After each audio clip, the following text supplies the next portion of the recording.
Do you have a child that when they get really frustrated, when they get angry, they scratch you, they bite you, they are sensory seekers? On this podcast episode, I'm going to help a mom of a 4-year-old. Her name is Tina.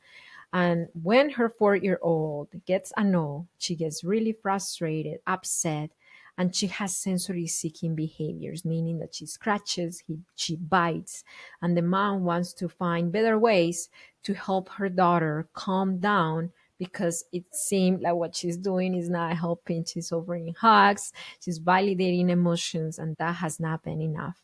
So I'm going to walk you alongside with her on this mini session on how to help her daughter calm down a lot faster and easier.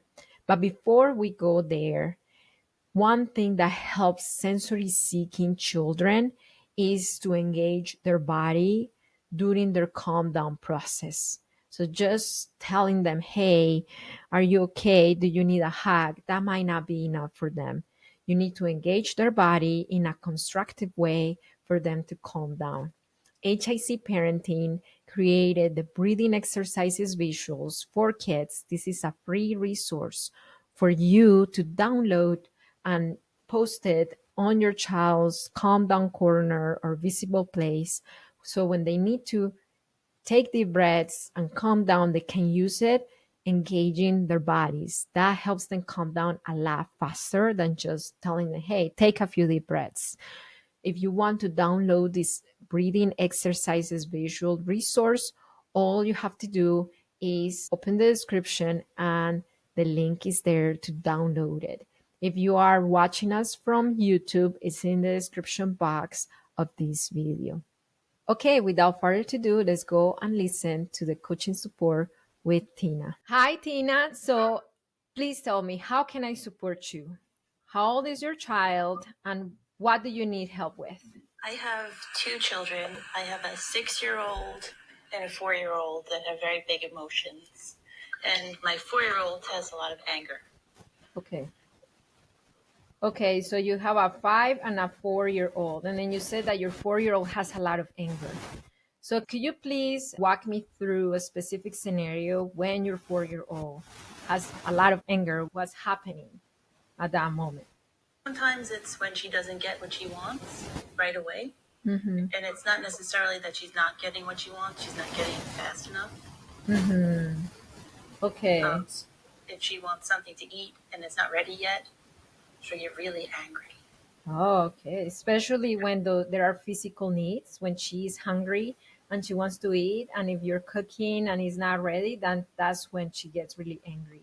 Is that what you're telling me? And I'll give her snacks while she's waiting, like some fruit or something to hold her over, and she'll still be angry. Okay, I get it. Okay, so when she's angry, I'm curious about two things. Number one, what does she do? And number two, what's your response? I'm not here to judge you. I'm a professional parenting coach. I just want to see your experience. She goes through sometimes where she'll hit or bite. Sometimes she attacks me. And usually I try to stay as calm as possible. I try to offer her a hug, sit with her. I remind her that she's safe and that I love her. And I try to get her to calm down and get out of the state of being angry or whatever is upsetting her. But it doesn't really work. Okay, so when you say it doesn't work, what does that mean? She'll usually try to hurt me. Okay, you mean slapping you and things like that? Yeah, she'll scratch me really hard or bite me. Okay, Sometimes it's a lot to handle because she really hurts me. okay. So she's a sensory seeker when she is dysregulated. Okay, yeah. So that's the very first thing that I want to give you. Number one, I really love what you're saying, that you are focused on co-regulation. You are focused on helping her calm down instead of shutting down her big emotions with punishment. So that's a really great thing that you're doing. And I want to put things in context. When she is doing that, she's like, that's her best attempt to regulate her nervous system through sensory seeking behaviors. It's not that, and this one goes for all the listeners and the ones who are on this live, it's not that she's trying to be rude or trying to attack you or be violent. She's trying to regulate her nervous system through sensory seeking behaviors. So it makes sense to me that when you offer a hug, when you talk to her calmly and you validate her emotions, for her, that's not enough because her nervous system is looking to have that strong sensory input, is looking to have that sensory seeking thing or activity to calm down. Does that make sense to you? Yes, it does. So this is what I do with my coaching clients. The first thing, every behavior communicates a need. I see a sensory seeking need, and that's the way that your daughter seeks to calm down through sensory seeking behaviors. So I know that you're doing great in terms of looking beneath the behavior and seeing the emotion and could regulate with her. And I want to add to that that possibly offering a hug or just validating emotions might not be what your daughter, particularly who is a sensory seeker, needs in order to regulate her nervous system. So she might need something a little bit more, I would say, active to calm down her nervous system. I want to know something. Does she have a diagnosis? If yes, what diagnosis does she have? No, she doesn't have any kind of diagnosis. Okay. And it's okay if a child doesn't necessarily have to be diagnosed with autism or sensory processing disorder to be a sensory seeker or a sensory avoider. But I just wanted to know if we're talking about neurodivergent kiddo before we move forward. Okay. If I would have to say from my own experience, because I'm neurodivergent, I think that she is. Okay, because my son, he has mild autism and I have mild autism as well.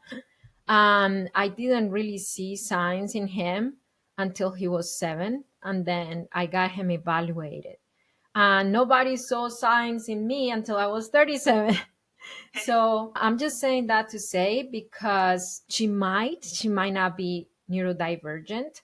However, autism runs in families, meaning that if there is an autistic parent or a neurodivergent parent, it's highly possible that one of the children or some of the children might be autistic as well or neurodivergent. So that could be one of the reasons. I encourage you to go to your provider and seek an evaluation, and it could be one of the reasons. But that being said, it doesn't mean that if your child is a sensory seeker, that she is neurodivergent. Okay?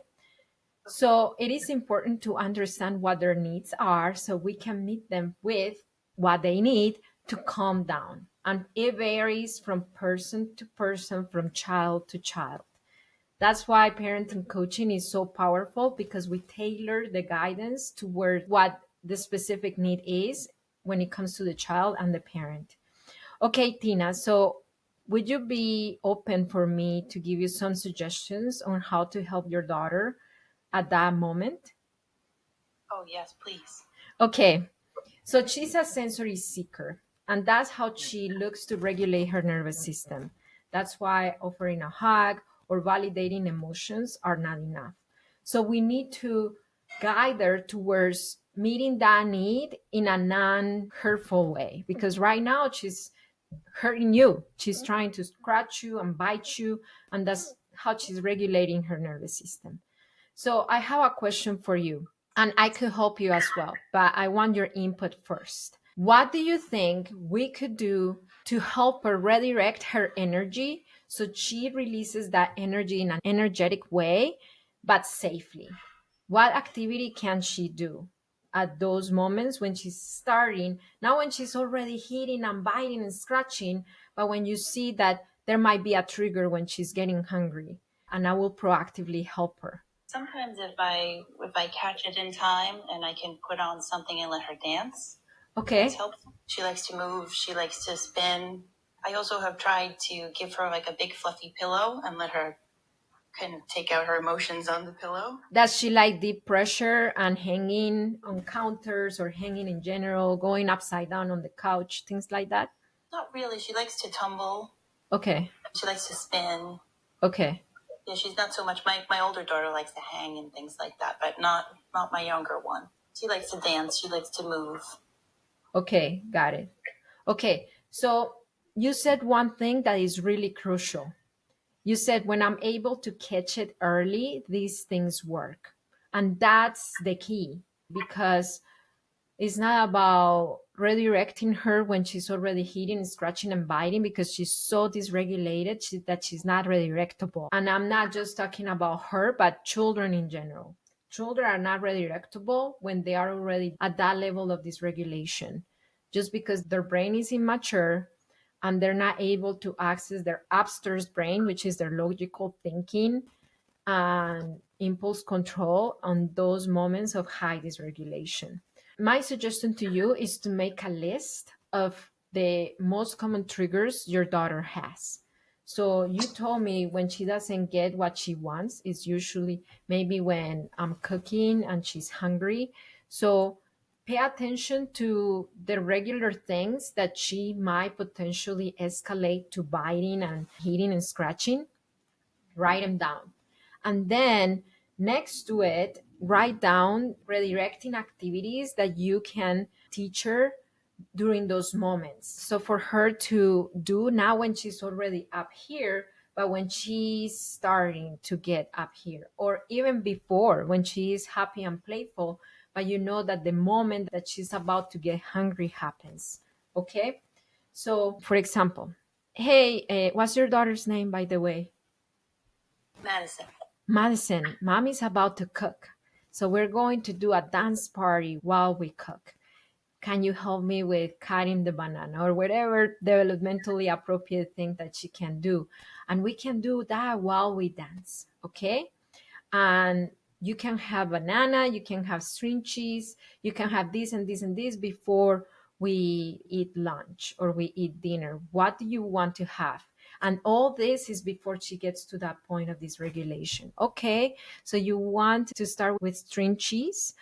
Awesome. Okay. And let's play the music. Let's do some dance parties while we cook and all that before the dysregulation. So she's a sensory seeker, and that's how she looks to regulate her nervous system. That sounds like a really good idea. Okay. So Thank now you. there are some times when the need is so present that she will escalate regardless to hitting and biting and scratching. At that moment, what I encourage you to do is to have something in hand so you can redirect that biting energy onto something that would not hurt you or others. So I had a biter when I did foster care. And I remember I bought him a few teething toys. He was 8 years old, but I still had some teething toys. And I said, hey, if you feel like the urge to bite, buy this teething toy, Or there was another one, he was a thrower. Okay, if you feel the urge to throw, you can have these pool noodles. I bought him a few pool noodles. You can have these pool noodles and you can do whatever you want to do with them. You can hit the ground with it, or you can try to squeeze it or rip it.